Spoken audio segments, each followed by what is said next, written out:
Hello बच्चों, स्वागत है आप सभी का हमारे YouTube channel Radhika maths class. मैं राकेश यादव आज आपके लिए लेकर आया हूँ अध्याय 5 समांतर श्रेणियाँ। अध्याय 5 में जो भी परीक्षा से संबंधित महत्वपूर्ण प्रश्न हैं वो सभी मैं आज आपके लिए लेकर आया हूँ। देखिए, पहला सवाल है, दी हुई एपी के अगले दो पद ज्ञात कीजिए या अगले दो पद लिखिए।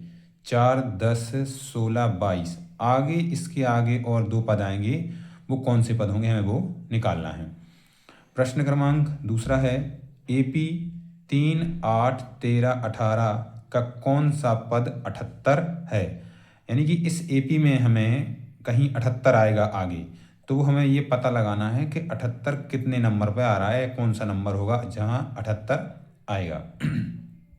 प्रश्न क्रमांक 3 है, एक एपी में 50 पद हैं जिसका तीसरा पद 12 है और अंतिम पद 106 है। इसका 29वां पद ज्ञात कीजिए। यानी हमें एक एपी दी गई है, इसमें उस एपी में कितने कुल 50 पद हैं, इसका तीसरा पद 12 है माने A3 12 और अंतिम पद 106 है। माने अंतिम पद 106 है, माने कि कुल पद तो 50 हैं, तो अंतिम पद ये हुआ ना, यानी 50वां पद क्या है 106। तो A3 बराबर 12 हो जाएगा और A50 बराबर हो जाएगा 106। तो इस प्रकार से सवाल को हल करेंगे और इसका 29वां पद ज्ञात करना है। 29वां पद हमें ज्ञात करना है। अगला सवाल है चौथा कि 10 और 250 के बीच में 4 के कितने गुणज हैं। यानी कि 10 के बाद 11, 12 हो गया पहला, 12 के बाद हो जाएगा कितना आपका 16 हो जाएगा। तो ये तो हो जाएंगे प्रथम पद, पहले पद हो जाएंगे। और आखिरी लास्ट पद कैसे निकालेंगे, 250 दिया है, 250 में तो 4 का भाग जाएगा नहीं, तो हम दो आखिरी का पद भी निकाल लेंगे कि अंतिम पद कौन सा है। इस प्रकार से हम इसमें ए का मान निकाल लेंगे, एन का मान निकाल लेंगे, तो हमें फिर इनमें एन की संख्या ज्ञात करनी है कि कितनी संख्या है, यानी 4 के कितने गुणज हैं, एन की संख्या ज्ञात करनी है। अगला सवाल है, उस एपी के प्रथम 22 पदों का योग ज्ञात कीजिए जिसमें डी बराबर 7 है और 22वां पद 149 है। 22 पदों का योग, ये योग वाला सवाल है, योग ज्ञात करना है 22 पदों का।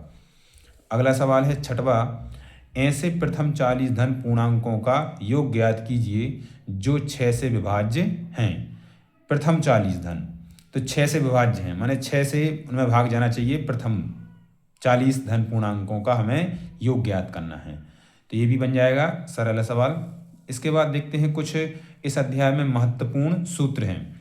ये क्या है, एक एपी का व्यापक रूप। एपी का व्यापक रूप होता है ए प्लस डी, ए प्लस 2D, ए प्लस 3D, ऐसे ही आगे आगे बढ़ता चला जाता है। एक एपी का एनवां पद, यानी एनवां पद ज्ञात करने के लिए सूत्र देखा आपने, ए एन बराबर A plus N minus 1 into D, एनवां पद ज्ञात करने के लिए।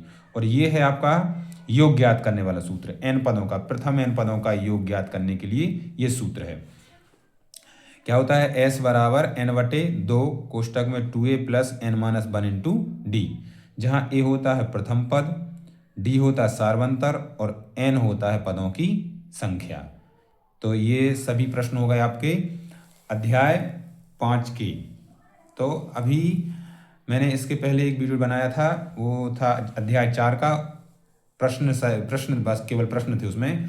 तो अभी चूँकि कक्षा 10 वालों की जो प्री बोर्ड है वो अभी जल्द शुरू होने वाली है, तो अब सारे अध्याय हैं जितने भी, उन सभी के प्रश्न और उनका हल नहीं हो पाएगा। तो अभी मैं ये प्लान है मेरा कि पहले प्री बोर्ड परीक्षा के तक सारे जितने भी प्रश्न हैं, महत्वपूर्ण प्रश्न, सिर्फ प्रश्नों वाला वीडियो डलेगा।